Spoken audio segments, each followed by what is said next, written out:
আসসালামু আলাইকুম রহমতুল্লাহ। সুপ্রিয় দর্শকবৃন্দ, আজকের ভিডিও থেকে আমরা জানতে পারব তিনজন সাহাবীর তওবার ঘটনা। তাই সম্পূর্ণ ভিডিওটা দেখার জন্য সকলকেই অনুরোধ করা হলো। আর এরকম ইসলামিক ভিডিও পেতে অবশ্যই চ্যানেলটি সাবস্ক্রাইব করে রাখুন। সুপ্রিয় দর্শক, তাহলে শুরু করা যাক। তিন সাহাবীর তওবার ঘটনা। এক, ইসলামের ইতিহাসে কঠিনতম একটি যুদ্ধের নাম তাবুক যুদ্ধ। প্রচণ্ড গরম, দীর্ঘ পথ, খাদ্য ও বাহনের সংকট মিলিয়ে এটি ছিল সাহাবীদের ঈমান ও ত্যাগের বাস্তব পরীক্ষা। এই অভিযানে অধিকাংশ সাহাবী অংশগ্রহণ করলেও তিনজন সত্যনিষ্ঠ সাহাবী অনুপস্থিত থেকে যান। তারা হলেন কাব ইবনে মালিক, মুররা ইবনে রাব্বি ও হিলাল ইবনে উমাইয়া। কাব ইবনে মালিক রাদিয়াল্লাহু তাআলা আনহু নিজেই এই ঘটনার বর্ণনা দিয়েছেন। তিনি বলেন, তাবুক অভিযানের সময় তার কোনো অভাব ছিল না। আগের যে কোনো সময়ের চেয়ে তিনি বেশি সচ্ছল ছিলেন। তখন তবু আজ যাব, কাল যাব করতে করতে দেরি করে ফেলেন। এক সময় দেখলেন রাসূল সাল্লাল্লাহু আলাইহি ওয়াসাল্লাম ও সাহাবীরা যুদ্ধের জন্য রওনা হয়ে গেছেন। সুপ্রিয় দর্শক, এখানে শিক্ষণীয় বিষয় হলো সৎ কাজে বিলম্ব করা অনুচিত। এতে অনেক সময় পুরো কাজটি বিনষ্ট হয়ে যায়। কেবল ভালো কাজের ইচ্ছা থাকলে হয় না, দ্রুত এটাকে কাজে রূপ দিতে হয়। সুপ্রিয় দর্শক, অন্য দুই সাহাবীও একইভাবে পিছিয়ে পড়েন। তারা কেউই মুনাফিক ছিলেন না, ছিলেন প্রকৃত ঈমানদার ও সৎ মানুষ। তবু মানুষের জীবনে কখনো কখনো দুর্বলতা এসেই যায়। প্রকৃত ঈমানদারও ভুল করতে পারে, তবে তার আসল পরিচয় হলো ভুলের উপর স্থির না থাকা এবং আল্লাহর নিকট ক্ষমা প্রার্থনা করা।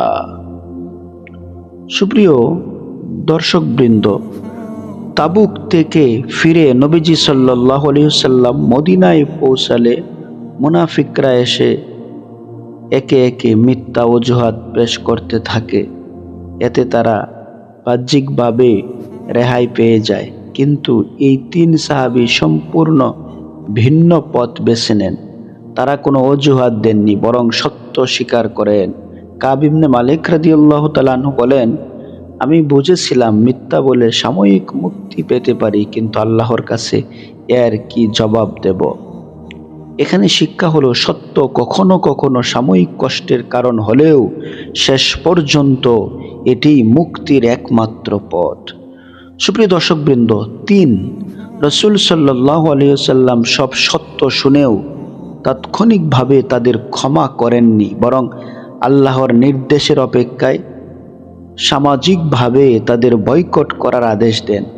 সাহাবীদের সবাই তাদের সঙ্গে কথা বলা বন্ধ করে দেয়। এটি ছিল অত্যন্ত কঠিন সামাজিক ও মানবিক পরীক্ষা। এখানে শিক্ষা হলো, সামাজিক শৃঙ্খলা রক্ষায় কখনো কঠোর সিদ্ধান্তেরও প্রয়োজন হয়, তবে তা শেষ পর্যন্ত কল্যাণই বয়ে আনে। সুপ্রিয় দর্শকবৃন্দ,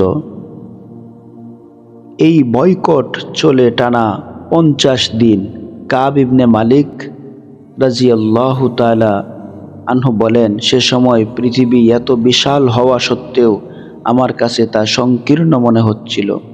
তাদের জীবনে নেমে আসে গভীর অনুশোচনা, আত্মসমালোচনা ও আল্লাহর দিকে পূর্ণ প্রত্যাবর্তনের মনোভাব। হিলাল ইবনে উমাইয়া রাদিয়াল্লাহু তাআলা আনহু ছিলেন বৃদ্ধ। তিনি অধিকাংশ সময় কেঁদে কেঁদে কাটাতেন। গুনাহের পর প্রকৃত অনুশোচনা মানুষের অন্তরকে পরিশুদ্ধ করে এবং তাকে করে আল্লাহর আরো নিকটবর্তী। এই সময়ে একটি গুরুত্বপূর্ণ ঘটনা ঘটে। কাব ইবনে মালিক রাদিয়াল্লাহু তাআলা আনহু এর কাছে শাম দেশের এক খ্রিস্টান রাজা চিঠি পাঠায়। এতে তাকে মদিনা ছেড়ে চলে যাওয়ার প্রস্তাব দেয়, তিনি সঙ্গে সঙ্গে সেই চিঠি পুড়িয়ে ফেলেন। এখানে শিক্ষা হলো, মুমিনরা বিপদের সময়ও নিজের ঈমানের উপর অটল থাকে, এ বিষয়ে কারো সঙ্গে আপোষ করে না। অবশেষে 50 দিন পর আল্লাহ তাআলা তাদের তওবা কবুল করেন। কোরআনের সূরা তাওবার 118 নম্বর আয়াতের তাদের ক্ষমার ঘোষণা আসে।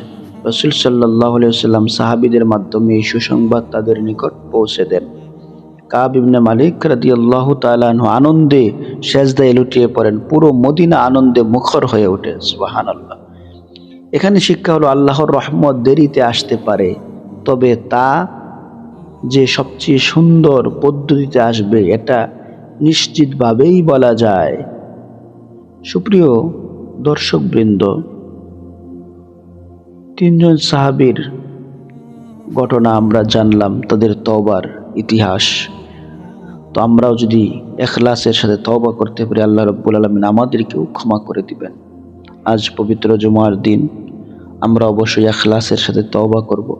আল্লাহ রাব্বুল আলামিন যেন আমাদের তওবা কবুল করে নিয়ে আমাদেরও জীবনের গুনাহগুলো মাফ করে দিয়ে আমাদের জীবনটাকে আরো সুন্দর করে দেয়। সকলে ভালো থাকবেন, সুস্থ থাকবেন। এখানেই শেষ করা হচ্ছে। আবারও দেখা হবে পরবর্তী কোনো ভিডিওতে। আসসালামু আলাইকুম ওয়া রাহমাতুল্লাহ।